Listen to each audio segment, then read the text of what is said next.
In today's video, I'm going to teach you how to connect a calendar to a database in Notion. Whether you're managing a busy schedule or organizing team events, integrating a calendar can significantly enhance your workflow by providing a visual overview and keeping you on track. So let's dive right in. First up, you'll want to open your Notion workspace. This is your main hub where all your data is stored. If you haven't set up a database yet, now is the time to do so. Notion databases are versatile and can hold a variety of information. You might have a task list you're already using or an events log. Anything that includes dates can be turned into a calendar view. Once you have your database ready, we'll move on to the next step.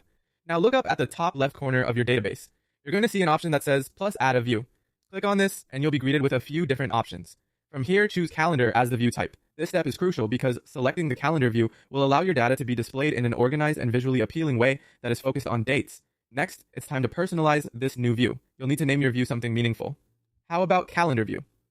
Anything that helps you identify it easily will do. Then go ahead and click create. One key point to remember is that your database must include a date property.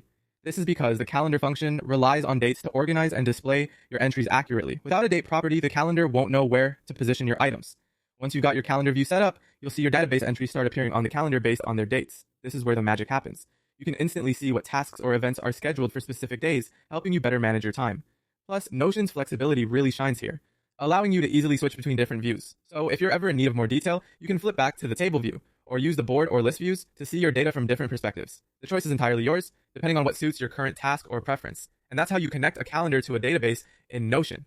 By integrating these views, you're creating a dynamic and efficient space where all your important tasks and events are just a glance away. I hope this guide has made the process clear and encourages you to explore the many possibilities Notion offers for organizing your data.